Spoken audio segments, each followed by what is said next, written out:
Hey there. Ready to dive into some Facebook Marketplace reselling? You seem pretty interested in using liquidation merchandise specifically, and it sounds like you've already got some good ideas going. So we'll make sure we cover all the details in this deep dive. You sent over a really interesting article about using Facebook Marketplace. What is it about Marketplace that caught your eye for reselling?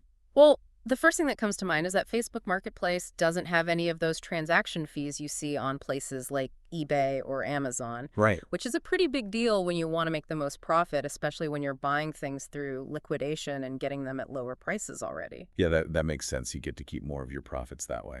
Speaking of things that impact profit, the article you sent mentioned that shipping on Marketplace works a bit differently. Did that worry you at all? Yeah, it's definitely something to think carefully about.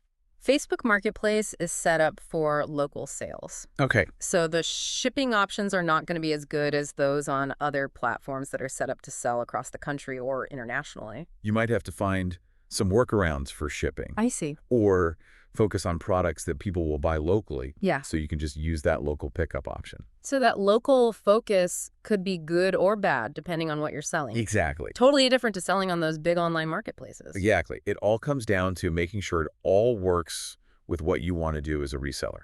Okay, now I'm curious, when you say liquidation merchandise, what are we really talking about here? And where do you even find it? Okay, so picture this. A giant warehouse Yeah. packed with just tons of stuff that's perfectly fine. It just needs someone to buy it.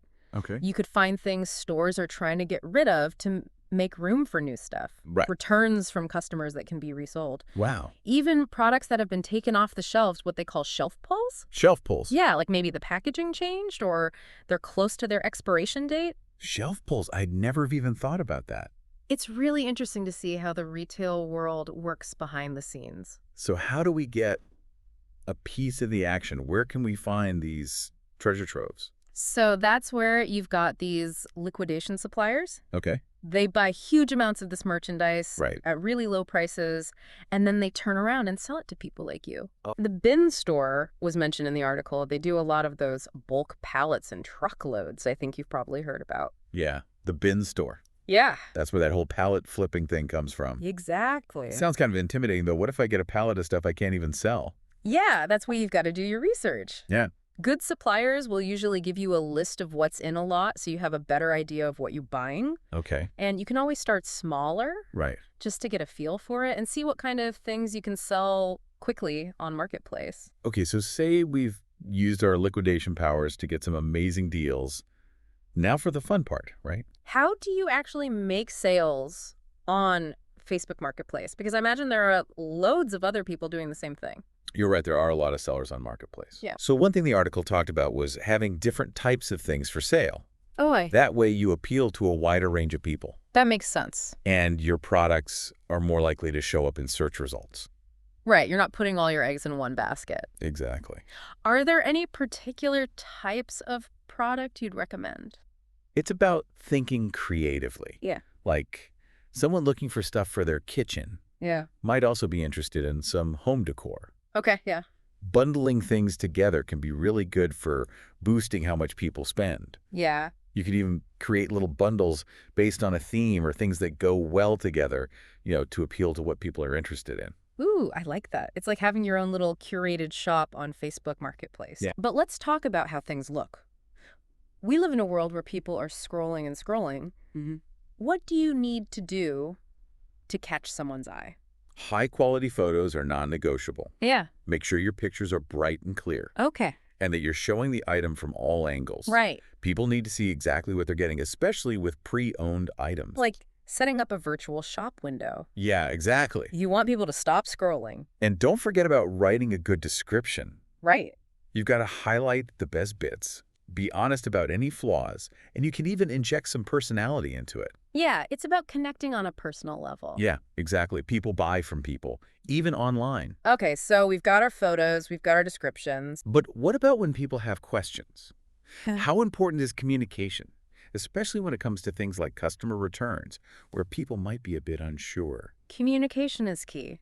Yeah. You've got to reply to messages quickly, Right. be honest about the condition of the item, and manage people's expectations. Okay. Remember, building trust is super important, especially when you're selling pre-owned items.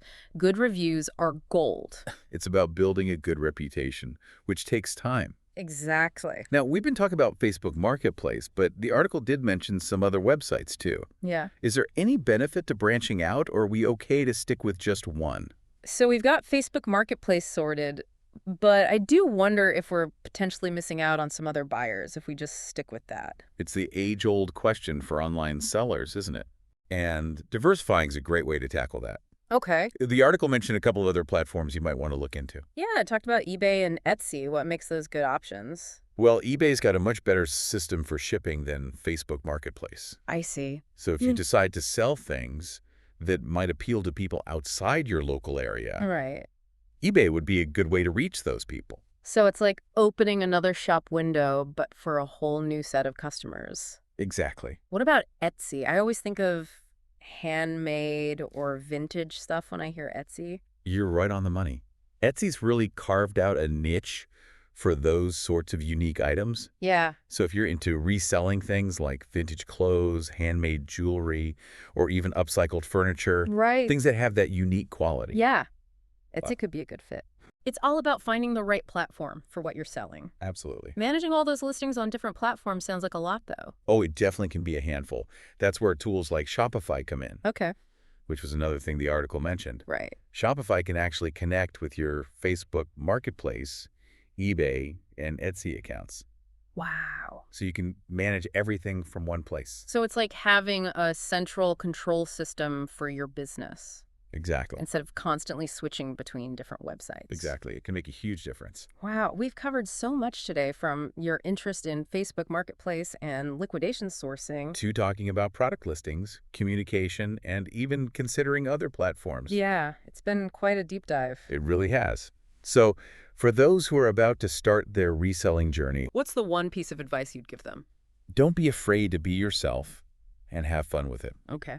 It's easy to get bogged down in all the details, but the people who are really successful Right. are the ones who inject their own personality and passions into what they're selling. So it's not just about the product, it's about the story you create around it. Exactly. And remember, things are always changing in the reselling world. Yeah, Stay curious, keep learning, and embrace those new trends. great advice.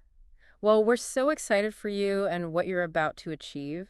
Keep us updated on your reselling journey. Good luck, you've got this.